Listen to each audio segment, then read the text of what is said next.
Hello friends, स्वागत है आपका हमारे यूट्यूब चैनल न्यूज अड्डा में। सीरियल सुमन इंदौरी के आज रात के एपिसोड में आप सभी देखने वाले हैं कि अब जो यहाँ पर अखिल है, अब वो भूमि पर हाथ उठाने ही वाला होगा। लेकिन इतने में वहां पर भूमि की मां पहुंच जाने वाली, अखिल को एक जोरदार तमाचा चढ़ने वाली और कहने वाली है कि आखिर तुम लोग खुद को समझते क्या हो। एक भाई मेरी बेटी का दिल तोड़ रहा है, तो वहीं दूसरी तरफ एक दूसरा भाई जो है वो मेरी बेटी पर हाथ उठाने की कोशिश कर रहा है।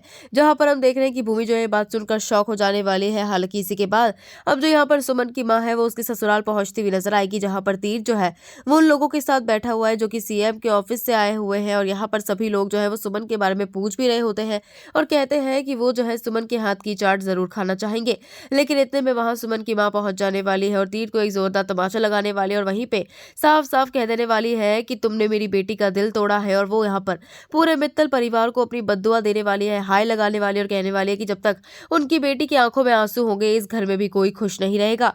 जहां पर ये सारी बातें बोलकर जो है अब मित्तल परिवार को उनकी औकात दिखाकर जो सुमन की मां है वो घर वापस आती है। तो वहीं पर अब जो सुमन है वो भूमि से ऋषि की मौत का सच जानने की कोशिश करती है, जहां पर अब भूमि जो है वो सारी बात अपनी बहन को बता देने वाली और ये भी कहने वाली है कि कोई तो घर के अंदर से ही है जो कि वीडियोस बनाकर भेज रहा था और इसी वजह से सबसे पहला शक जो है वो सुमन का जाने वाला है देविका पर। लेकिन भूमि कहने वाली है कि देविका तो शादी के टाइम पे मंडप में ही थी, तो वो ऋषि के साथ ऐसा कैसे कर सकती है। लेकिन सुमन को भरोसा है कि देविका वहां होते हुए भी काफी कुछ कर सकती है और इसी वजह से अब उसे ऐसा लग रहा है कि उसे वापस से उसी घर में जाना होगा। वो किसी को फोन भी करती है जो कि कोई और नहीं बल्कि अर्जुन होने वाला है, जो कि उसकी मदद के लिए अब आता हुआ नजर आएगा। हालांकि आप देख रहे हैं कि अब जो पूर्णा है वो बार बार प्रेशर बना रही है अब देविका पर कि जल्दी से गुलशन को जेल के बाहर निकाले और उसने कहा भी है कि वो आज ये सब कुछ कर लेगी। वहीं दूसरी तरफ अब यहाँ पर जो देविका और कृतिका है वो दोनों ही मिलकर अब अखिल को और भी ज्यादा भड़काने की कोशिश करते हुए नजर आ रहे हैं। अब शो के आने वाले एपिसोड में देखना होगा कि आगे ट्विस्ट आते हैं और जब यहाँ पर सुमन पूछती है देविका से सवाल तो होते हैं और कौन से बड़े धमाके।